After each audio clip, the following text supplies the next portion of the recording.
Shalom, all praise to Yahweh Shem Shah, double line to the apostles of GMS. This is Noah Allah coming at you with another video.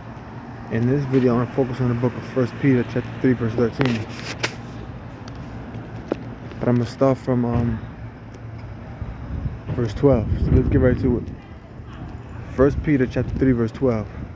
For the eyes of the Lord are over the righteous. So the eyes of Yahweh Shem Shah, but you know the eyes of the Most High are his angels. The eyes of the Lord are over the righteous. So the Most High is always watching the righteous, protecting the righteous, alright? Keeping them from evil, keeping them from harm. For the eyes of the Lord are over the righteous, because those who are righteous are the ones that are doing the will of the Most High and the Son. Therefore, the Most High is always taking heed to them. In fact, let me get something real fast. This is the book of Wisdom of Solomon, chapter 3, verse 9.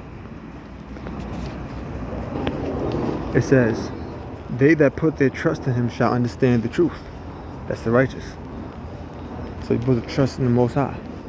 Have faith that the Most High, Yahweh shall protect you and give you all the things that you need, so that you would be able to overcome temptation. And at a time when deliverance comes, you'll be delivered, you'll be saved. They that put their trust in him shall understand the truth. And such as be faithful in love shall abide with him. And what's love? Love is the keeping of the commandments. So we gotta do the will of Yahweh Shem Shah, so that we can abide in them, with him. For grace and mercy is to his saints, and he hath care for his elect. That goes right to what we just read in the book of 1 Peter. Here's another scripture. This is Wisdom of Solomon, chapter 4, verse 15. This the people saw. I'll start from 14. For his soul pleased the Lord, therefore hasted he to take him away from among the wicked. Talking about Enoch. For this the people saw and understood it not. People seen that, but didn't understand. Neither laid they up this in their minds. So they didn't even consider it. They didn't even think about it. Think about what? This right here. That his grace and mercy is with his saints, and that he hath respect unto his chosen. See? That's why the Most High eyes are always on the righteous. He has respect unto them. He has care unto them, unto his chosen, unto his elect, unto the righteous. Right? Because why? They're doing the will of Yahweh Shem Shah. And this is back in 1 Peter, the 3rd chapter. Back in verse 12. 1 Peter 3 and 12. For the eyes of the Lord are over the righteous, and his ears are open unto their prayers. I got one more precept. Psalms 34 and 7. The angel of Yahweh Shem Shah encampeth round about them that fear him, and delivereth them. Those are the eyes of the Lord over the righteous. They're protecting them. Okay?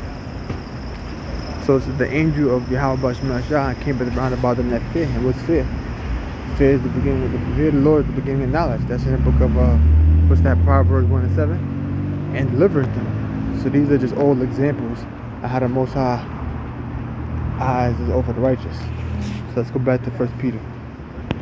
Back in 1 Peter 3 and 12. For the eyes of the Lord are over the righteous, and his ears are open unto their prayers. There you go right there. In fact, I get a precept on that. This is the book of Sirach 35:17. It says, the prayer of the humble pierceth the clouds. Now, something is piercing, something is going through it. It's not being hindered by anything. If a person has a sword and the sword pierces through someone's flesh, then the flesh cannot hinder that sword from getting through.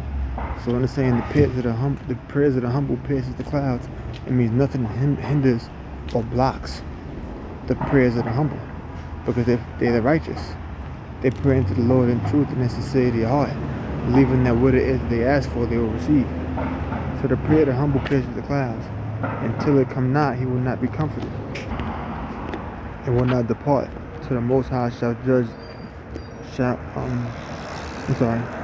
prayer of the humble pierces the clouds, and until it come nigh, he will not be comforted. So until they pray, the prayers of the humble reach the Most High, they're not going to be comforted.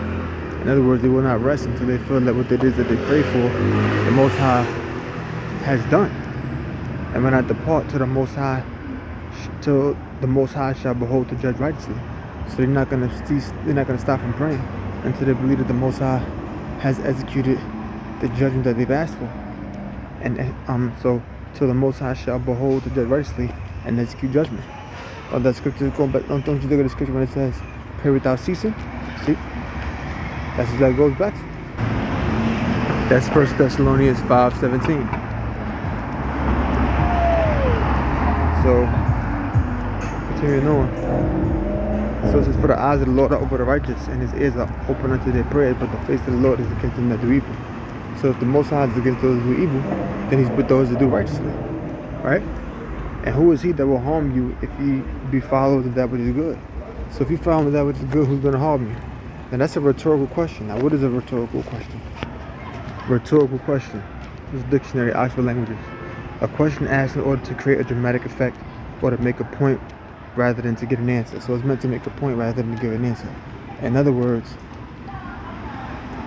let me go back to the scripture. So 1 Peter 3:13 says, and who is he that will harm you if you be followers of that which is good? So it's not intended on getting the answers, proving the point. In other words, who's going to harm if you're doing that which is good? Nobody. It's not meant for you to answer that. It's just to make that point. That if you're doing that which is good, then no harm is going to come your way. Alright? So you got to keep that in mind. You got to stay in tune with the Spirit and be more focused.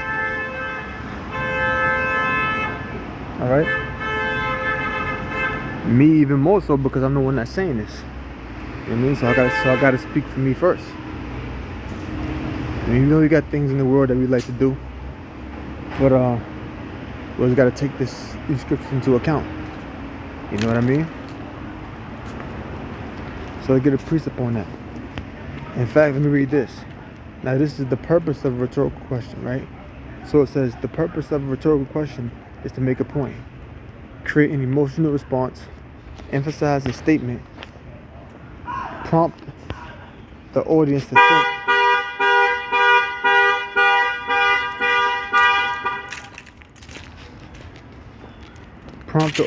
think, or persuade them to agree with the viewpoint rather than to elicit an actual answer.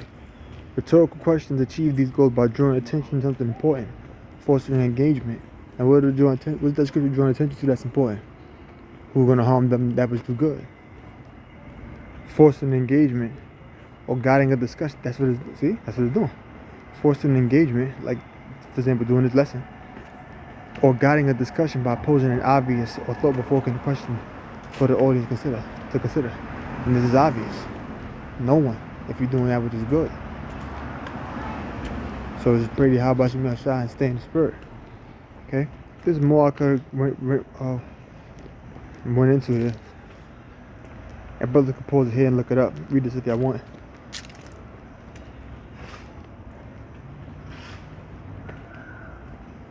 Y'all could just pause it and read that if y'all want. I'm not gonna read that because it's gonna take some more time, and I got some more scripts I'm gonna get to. So let's go back. 2 Chronicles 15:1. And the Spirit of the Most High came unto Azariah the son of Oded, and he went out to meet Asa, and said unto him, Hear ye me, Asa, and all Judah and Benjamin. The Lord is with you, while ye be with him. So if you with the Lord, you with Yahweh Shem Yahshua, Yahweh Shem Yahshua is with you. So Yahweh Shem Yahshua is with you while you be with him, and if you seek him, he'll be found of you. So if you seek him, you're gonna find him. Now when it says seek him, it don't mean walk around looking for him. Is he over there? Is he over there? You seek him through the scriptures. You read the scriptures. That's how you seek the Lord. By doing what the scriptures say. Because why? That's you being diligent through the Spirit. So it says, Yahweh Shem Yahshua is with you while ye be with him, and if you seek him, he'll be found of you. So if you're seeking the Lord in truth and sincerity through the Spirit, you're going to find him. But if you forsake him, he will forsake you. See? But if you forsake the Lord, he's going to forsake you. Alright? Always got to remember that. Always got to remember that. Alright?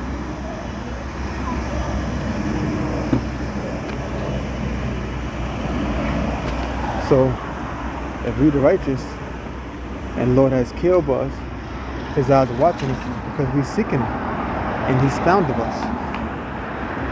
Okay? This is the book of Romans chapter 8, Verse 30. Moreover, whom he did predestinate, them he also called. And whom he called, them he also justified. And whom he justified, them he also glorified. What shall we say then to these things? If the Most High be for us, who can be against us? Another fertile question. So if the Most High is for us, who gonna be against us? Huh? I could get a little more into this, but I don't want the show to be too long. But basically what it's going into is those that are predestined are the ones that are called, and they're the ones who are justified, and they're the ones that are glorified. So if the Most High is doing all of those things, if he's for us, who can be against us? Nobody. It's another rhetorical question. Drawing out a point, bringing about engagement. It's not seeking an answer, because the answer is obvious. If the Most High is for us, who can be against us? Nobody. So if you're out there among the world, people in the world, or just among the world doing whatever it is you're doing, don't be in fear. The Most High is going to protect you. Fear not, the Lord will guide you. I remember the apostle did a show on that years ago, titled, Fear not, the Lord will guide you.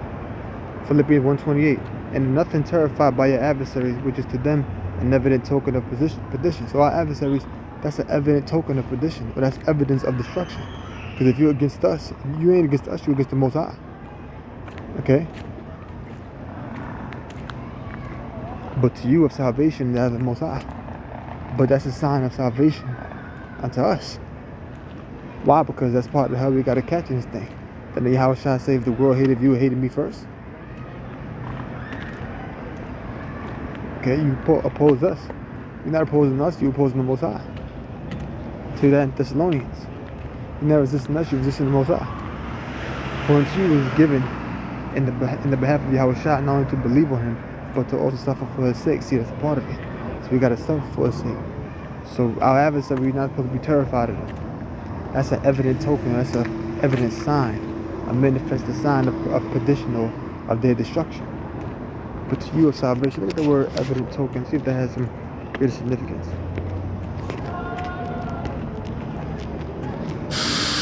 Strong's G 1732.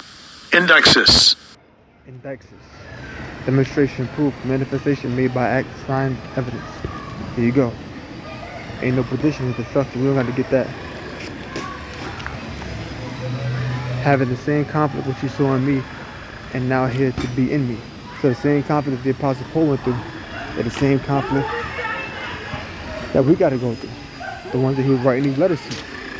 So catching hell is a part of this thing.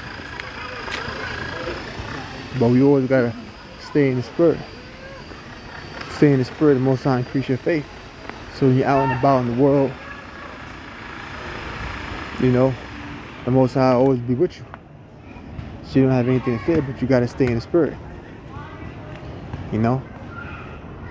Focus on things that are spiritual before earthly things. So with that, I'm going to close. I'm going to say, oh, praise you. How about Shemel Shai, double on, say, positive GMS. I hope you learn something. Shalom.